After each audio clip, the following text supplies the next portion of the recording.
Sobat Kairos yang terkasih, senang bisa menyapa saudara di tempat saudara berada hari ini.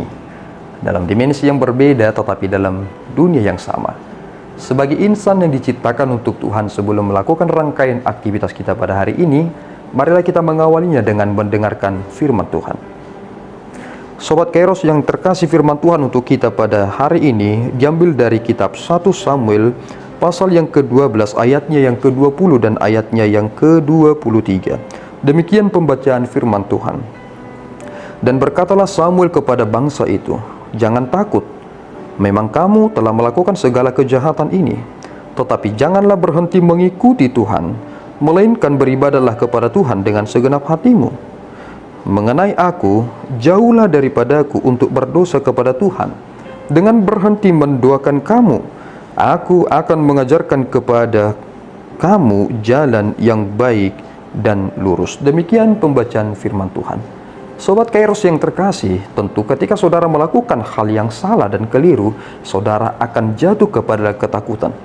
Orang-orang Israel pada akhirnya takut karena mereka menginginkan seorang raja yang harus diangkat di antara mereka. Perbandingannya adalah mereka ingin raja seperti orang-orang kafir. Orang-orang dari bangsa lain telah memiliki raja, mengapa kami tidak memiliki raja?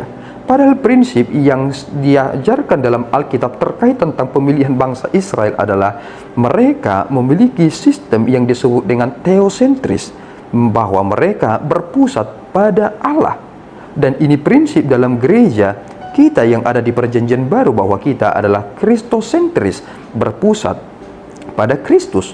Dan kemudian Samuel undur diri dari tengah-tengah bangsa Israel dan mengatakan tentang kejahatan mereka.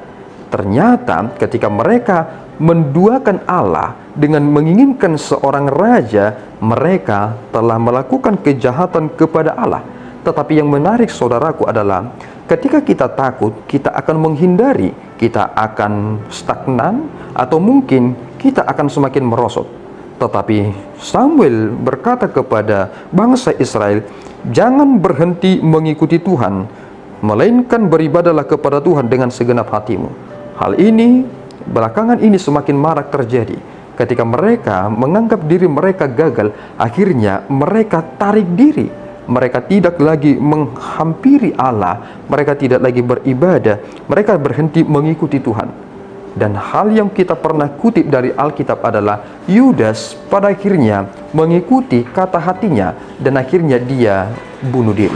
Saudaraku, akhirnya Samuel berkata kepada bangsa Israel bahwa dia tidak akan melakukan dosa ketika dia berhenti mendoakan mereka.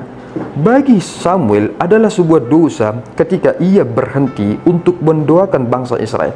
Itu mengapa Samuel terus berdoa kepada bangsa Israel dan mengajarkan kepada mereka jalan yang baik dan lurus. Ini menjadi pikiran yang sangat penting. Meskipun dia dikecewakan, tetapi dia masih mau mendoakan dan terus mengajarkan hal yang baik dan yang lurus. Bukankah hal ini sering sekali bertentangan dengan diri kita? Ketika kita dikecewakan, ketika kita tidak didengarkan, mungkin kita akan berhenti mendoakan mereka, dan mungkin kita akan berhenti untuk mengajarkan hal yang baik dan benar. Ini menjadi catatan yang penting bagi kita sebelum mengawali aktivitas ini, bahwa jangan pernah melakukan hal yang merupakan kejahatan di mata Tuhan. Tetapi ingat juga satu hal, kita mungkin juga akan melakukan kesalahan yang tidak kita sadari, tetapi jangan pernah berhenti untuk mengikuti Allah, dan jangan pernah berhenti untuk beribadah kepada Allah. Dan yang ketiga adalah jangan pernah berhenti untuk berdoa. Ini menjadi menarik karena Kristus sendiri berkata, "Berjaga-jagalah dan berdoalah supaya engkau tidak jatuh ke dalam pencobaan." Karena mudah sekali manusia sekarang ini jatuh ke dalam pencobaan, karena memang mereka tidak mau lagi berdoa. Selamat beraktivitas saudaraku, kiranya Tuhan memberkati saudara. Amin. Tuhan Yesus memberkati.